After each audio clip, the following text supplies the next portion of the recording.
हे students, previous lecture में हमने देखा कि ये जो प्रोबेबिलिटी है ये एक चांस की तरह है। यानी कि किसी भी चीज के होने के या फिर ना होने के क्या चांसेस हैं, ये सब हम प्रोबेबिलिटी से फाइंड कर सकते हैं। बट यार, ये जो प्रोबेबिलिटी है ना, ये मैथमेटिक्स से थोड़ा डिफरेंट है।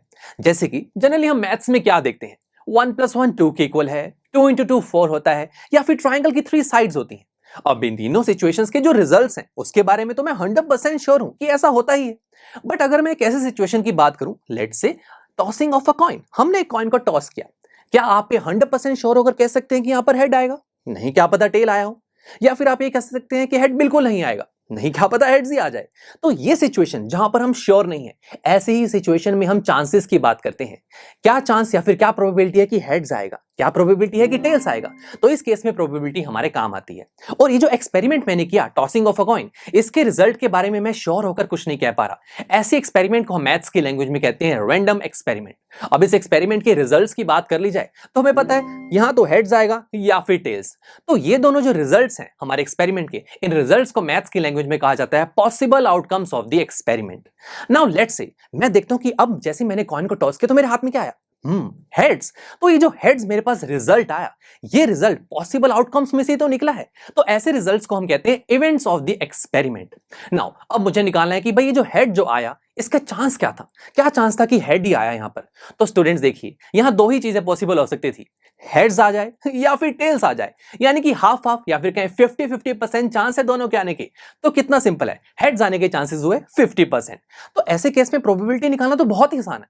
बट अगर मैं इस एक्सपेरिमेंट को देखूं, throwing of a die, ludo की गेम तो आपने बहुत बार खेली होगी जहां पर हम डाई को थ्रो करते हैं।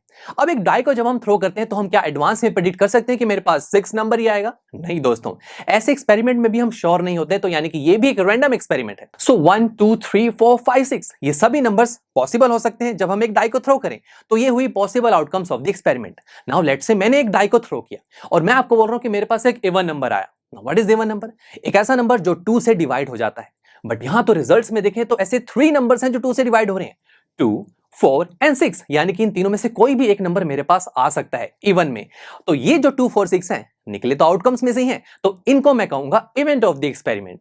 अब अगर मुझे चांस निकालना हो, क्या चांस है कि मेरे पास इवन नंबर ही आएगा जब मैं एक डाई को थ्रो करूंगा, तो कैसे निकालेंगे? यानी कि 2 आ जाए या फिर 4 आ जाए या फिर 6, इन तीनों में से कोई एक आ जाए, क्या चांसेस हैं इसकी? तो ये कैसे निकालेंगे? पहले तो हाफ हाफ चांस से तो बहुत इजी हो गया था। अब क्या करें? तो ऐसे सिचुएशंस को डील करने के लिए हमारे मैथमेटिशियंस ने एक जनरल सा फॉर्मूला बनाया। उस फॉर्मूला की हेल्प से हम अब किसी भी सिचुएशन में किसी भी इवेंट की प्रोबेबिलिटी बहुत इजीली फाइंड कर सकते हैं। क्या है वो फॉर्मूला, कैसे उसे अप्लाई करें, इसे हम नेक्स्ट लेक्चर में देखेंगे। So see you there. I am sure students, आपको ये लेक्चर काफी पसंद आया होगा और ऐसे ही मजेदार तरीके से अपने हर एक कॉन्सेप्ट क्लियर करने के लिए डाउनलोड कीजिए पीयू स्टैक ऐप को, जहां पर आपके पास और भी बहुत सारे ऑप्शंस होंगे, जैसे कि back exercise solutions, tip videos, sample papers and much more. So what are you waiting for? Download the app now.